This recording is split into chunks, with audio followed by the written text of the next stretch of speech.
ధర్మపురిలో వినూత్న ప్రచారం చేసిన పార్లమెంట్ అభ్యర్థి. జగిత్యాల జిల్లా ధర్మపురి పట్టణంలో Peoples Party of India Peddapalli parliament అభ్యర్థి మోతె నరేష్ వినూత్న ప్రచారం చేశారు. పట్టణంలోని అంబేద్కర్ విగ్రహానికి దండం పెట్టి ప్రచారాన్ని ప్రారంభించాడు.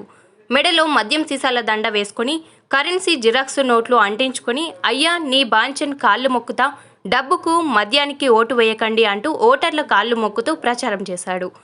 పట్టణంలోని కూరగాయల మార్కెట్లో ప్రధాన రహదారుల వెంట దుకాణాల్లో నరేష్ తన ప్రచారం నిర్వహించారు. నరేష్ కంటతడి పెడుతూ కాళ్ళు మొక్కుతూ తన గుర్తును ఓటర్లకు చూపెడుతూ అభ్యర్థించిన తీరు ప్రత్యేకంగా నిలిచింది. ఈ సందర్భంగా నరేష్ మాట్లాడుతూ ఓట్లు అమ్ముకోవద్దని, మందుకు డబ్బుకు ఒక్కసారి అమ్ముకుంటే 5 సంవత్సరాలు బానిసలాగా బ్రతకవలసి వస్తోందని అన్నారు. ఇన్ని సంవత్సరాలు పరిపాలించిన పార్టీలు పేద ప్రజలకు ఏమీ చేయలేదని తెలిపారు.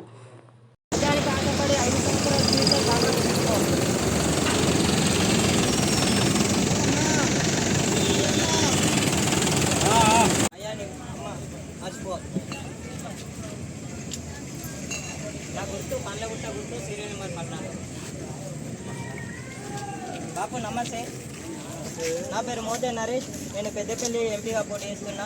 నా సీరియల్ నెంబర్ 14 బండబుట్ట గుర్తు. మర్చిపోవద్దు బాపు. అయ్యా నీ బాంజెట్ కాళ్ళు డబ్బుకు మధ్యాహ్నం ఆశపడి మధ్యాహ్నానికి ఆశపడి ఓటేయద్దు. 5 సంవత్సరాల జీవితం తాకట్టు పెట్టుకోవద్దు. ఎందుకు ఈ మాట చెప్పడం జరుగుతుందంటే, కాంగ్రెస్ ఎన్ని రోజులు పాలించిందో మనకు తెలుసు, బీజేపీ ఎన్ని రోజులు పాలించిందో మనకు తెలుసు, బీఆర్ఎస్ ఎన్ని రోజులు పాలించిందో తెలుసు.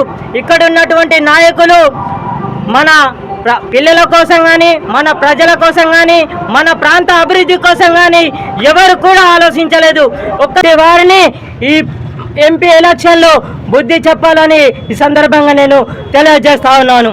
ఈరోజు వినూతనంగా అయ్యాని బాంచను కాళ్ళు మొక్కుతా, డబ్బుకు మద్యానికి ఆశపడి ఓటేయద్దు, మన 5 సంవత్సరాల జీవితం తాకట్టు పెట్టుకోవద్దని ఈరోజు ధర్మపురి పట్టణంలో కార్యక్రమం చేయడం జరిగింది. కాబట్టి పెద్దపల్లి పార్లమెంటులో ఉన్నటువంటి ప్రజలు ప్రతి ఒక్కరూ ఆలోచించాలి. ఇదే మన తెలంగాణ బాగుపడుతుంది అనుకున్నాం, కానీ కేసీఆర్ కుటుంబం బాగుపడతా అనుకోవాలి. ఒక్కసారి ఆలోచించండి. ఇలాంటి వారికి బుద్ధి చెప్పాలని ఈ సందర్భంగా నేను తెలియజేస్తా ఉన్నాను.